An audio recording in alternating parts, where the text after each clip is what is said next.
மதுரை தேனூரில் எழுந்தருளி அருள்வாளித்து வரும் அருள்மிகு சுந்தரராஜ பெருமாள் திருக்கோயிலில் வைகாசி பெருந்திருவிழா முகூர்த்த கால் நாட்டும் நிகழ்வுடன் விமர்சையாக துவங்கியது.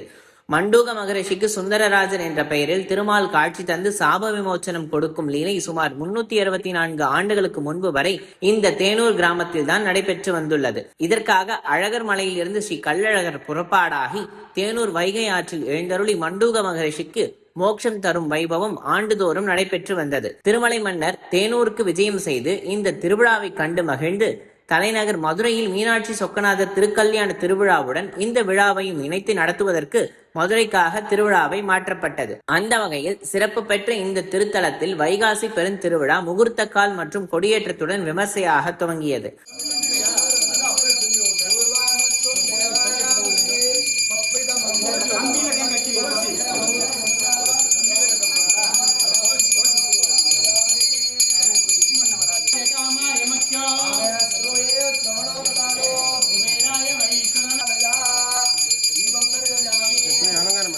தொடர்ந்து வரும் 30ஆம் தேதி திருமஞ்சனமாகி முக்கிய வீதிகள் வழியாக ஸ்ரீ கள்ளழகர் புறப்பாடாகி தேனூர் வந்து சேர்தல் நிகழ்வும், தொடர்ந்து 31ஆம் தேதி குதிரை வாகனத்தில் கோவிலில் இருந்து புறப்பட்டு ஸ்ரீ கள்ளழகர் குதிரை வாகனத்தில் வைகை ஆற்றில் எழுந்தருளும் நிகழ்வும் நடைபெறவிருக்கின்றது.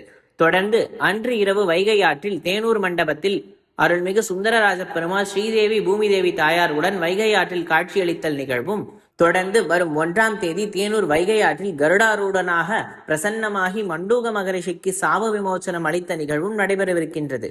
தொடர்ந்து அன்று இரவு அருள்மிகு சுந்தரராஜ பெருமாள் ராஜாங்க அலங்காரத்தில் காட்சியளிக்க வரும் 2ஆம் தேதி தேனூர் வைகை ஆற்றில் பல்லக்கில் புறப்பாடாகி ஸ்ரீதேவி பூமிதேவி சமேத சுந்தரராஜ பெருமாள் முக்கிய வீதிகள் வழியாக கள்ளழகர் திருக்கோவிலுக்கு வந்து சேர்கின்றார். விழாவின் முக்கிய நிகழ்வுகள் தொடர்ந்து நடைபெற உள்ள நிலையில் தேனூர் மற்றும் சுற்றுப்பகுதிகளில் இருந்து ஏராளமான பக்தர்கள் கோவிலுக்கு வருகை தருவார்கள் என்பதால் கோயில் நிர்வாக சார்பில் சிறப்பான ஏற்பாடுகள் செய்யப்பட்டு வருகின்றது. சர்வம் ஜெயதி பூதேவி பூதேவி சுந்தரராஜ சுவாமினே நமோ நமः கற்பூர நீராஜன தீபம்